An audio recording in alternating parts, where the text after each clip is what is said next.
हे guys welcome back to the blog. आज चाहिँ मेरो एकदमै सिम्पल मर्निङ रुटिनबाट दिन सुरुवात हुँदैछ। बिहान उठेर नुहाइधुवाइ गरेँ अनि झाडु पोछा गरेँ अनि त्यसपछि दाल बसालेर अनि म पूजा गर्नतिर लागेँ। पूजा गरेँ अनि भित्र खाना छिटो बहिनीलाई नि खाना बनाउन लगाएँ अनि छिटो गरेर खाना खाइयो। त्यसपछि आज चाहिँ हामी सुरुमा भाटबटेनी गइयो अनि भाटबटेनी दुई बहिनी भएर गइयो। भाटबटेनी गएपछि त्यहाँ हामी खासै भिड पनि थिएन।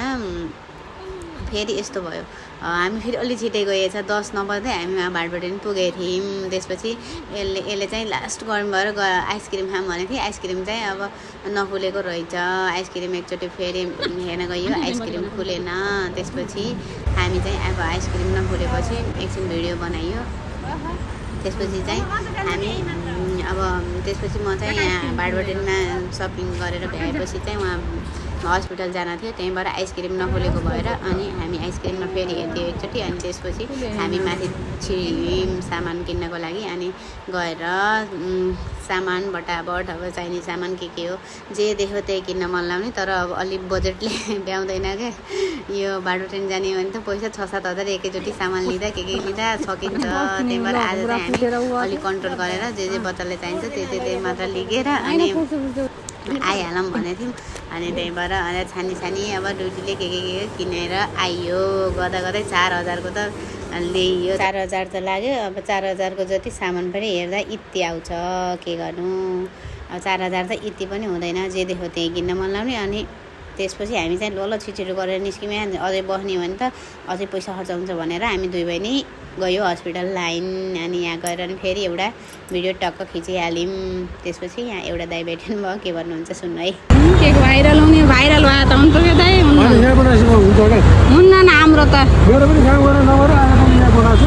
त्यो भाइरल हुन्छ तपाईँको यहाँ तपाईँले भने अनुसार भयो भाइरल होला के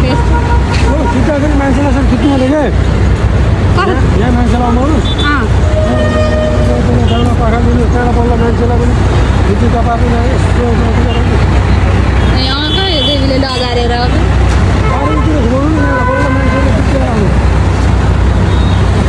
दाइले चाहिँ भाइरल हुनुहुन्छ अनि अब यसले फेरि मलाई अब गिजाउनु सुरु गरी। अब भाइरल हुने होइन, भिडियो मात्र बनाउने, यताउता भन्न थाले यिनीहरू मिलेर। अब यो दाइको हो, हामीले चिन्दैनौँ।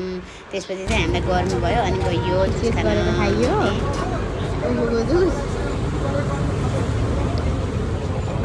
अनि हामी खाएर हस्पिटल गइयो ब्लड टेस्ट गर्न। अब ब्लड तान्न लाग्यो मलाई फेरि डर लाग्छ कि लास्टै अब खासै चेक गर्नु पर्दैन नि त। त्यही भएर अहिले चाहिँ यसो चेक गरौँ भनेर हल्का कमजोर भयो जस्तो लागेर अनि भिटामिन D3 कम भएछ मलाई फेरि। अनि त्यसपछि चाहिँ हामी घर आएर अनि आज चाहिँ खिर पकाउने भनेर अनि खिर पकाइयो मजाले। अनि खिर पकाएपछि त्यसपछि अनि नानी फेरि निदाइकी रहेछ। अनि नानीलाई उठाइयो अनि उठाउन फेरि मानिन। अनि खिर पकाएर यतिकै राखेर उम्केको थियौँ। त्यहाँदेखि फेरि नानीलाई उठाउन गयो। नानीलाई भाइले केरा भनेर उठाउने है, त्यो उतिखेरमा उठ्छे। त्यही भएर उसलाई केरा भनेर उठाएर अनि हामीले खाना खाएर सुत्यौँ। थ्याङ्क यू सबैजनालाई।